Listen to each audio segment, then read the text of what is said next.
İman, emin güvenilir insan olmaktır. Nuri Çalışkan 29 Ocak 2026 yazısı. İman, emin güvenilir insan olmaktır. İman, güvenmektir. Kime? Allah'a. Nasıl? Gök kubbenin üzerimize düşmeyeceğinden, güneşin her sabah doğacağından, her bir nefes alışverişimizde havanın varlığından emin o güven içinde yaşıyoruz. İşte bu kozmik yasayı koyan Allah'a güveniyoruz. Ve güvendiğimiz yüce yaratıcıya iman ediyoruz.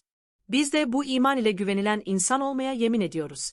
Çünkü bir ismi mümin olan Allah, bize de mümin güvenilen insan demiş. Kendi ismiyle bizi de isimlendirmiş. Teşekkürler Allah'ım. Doğuştan fıtri dindar olan insanın, Buhari 200 Hn 1385, bilinçli dindar olması için akıl ve vahiy lütfedilmiştir. İnsanın yapısı doğuştan dindardır ama bu Allah'ın onayladığı, memnun olduğu, bilinçli ve eylemli bir dindarlık değildir. Kitabı ve Resulullah'ı gönderiyor ki, imanı aklımızla anlayarak, kalbimizle vicdanımızla duygu, heyecan ve hareket katarak eyleme, amele, amelde salihe ve de bilince dönüştürmemizi istiyor. Bu hayatta Allah, bilmemeyi, fark etmemeyi asla mazeret olarak kabul etmemektedir. İsra 17-36, imanın, akıldan kalbe vicdana, kalpten ele, eyleme, iradeye inmesi, insano ve fiili bir duadır. İşte temsil ve tebliğ de budur zaten.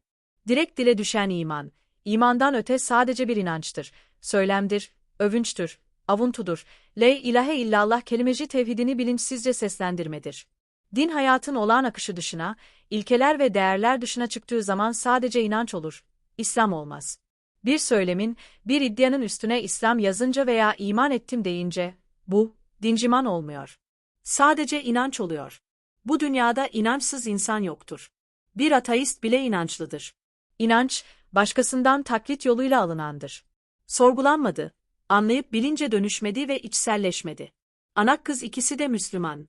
Ancak süte su katmaya kalkan anasına, ana, Ömer uyuyor olabilir ama, Allah görüyor, diyen kızın imanında, bilgi ve bilinç var, bilinç yüklü bu imanı, hayata dönüştürme heyecanı, gayreti ve eylemi var. Yaşamımızın her davranışında bu kız gibi duyarlı olabiliyor muyuz? Amentü billah Allah'a inandım diyebiliriz ama buradaki Allah lafzı, para, ego, şeytan, şöhret, şehvet, makam ve siyaset de olabilir. Aman dikkat! Onun için Allah'a inandım demekten ziyade Allah'a iman ettim güvendim demeyi ve her an, her yerde Allah'ı görüyor veya O'nun bizi mutlak görmekte olduğu bilinciyle yaşamayı seçebiliyor muyuz?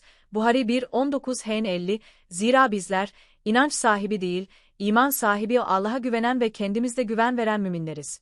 Yaratanıma, kitaplarına, rasullerine, iman ediyor, güveniyorsam, mesajının, ilke ve değerlerinin, aklıma, irademe, vicdanıma, dilime, gözüme, kulağıma, bütün yaşamıma bir etki yaptığını görmem lazım.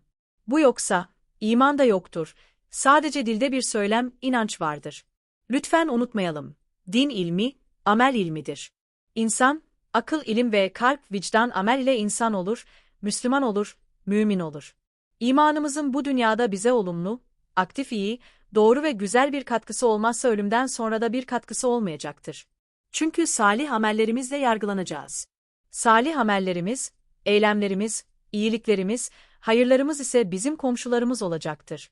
Çok kolay amentü ben iman ettim diyoruz ama ona bilgi, bilinç ve amelde salih eşlik etmediği sürece kolayca imanımızı satabiliyoruz, çıkar ve menfaatle takas edebiliyoruz. Sonuçta yalnız inanç veya amelsiz imanımız ile orada garip, mahzun ve mahrum kalacağız diye korkuyorum. Din, bize koyduğu değer ve ilkelerle rehberlik eder ve ne yapacağımıza, nasıl yaşayacağımıza yön verir. İnsani değerler ve ahlaki ilkeleriyle sürekli bize, emin ve güvenilir insan ol, emanete riayet et, yalan söyleme, dürüst ol, hak hukuk yeme, mutlaka güvenilir iyi insan ol. İyilik elçisi ol. Mesajı veriyor ve vicdanımızı titretiyor, irademizi ayağa kaldırıyor. Şüphesiz duyana ve görene, körene. Özetle dünyası güzel olanın, ahireti de güzel olur. Duamız da hep budur.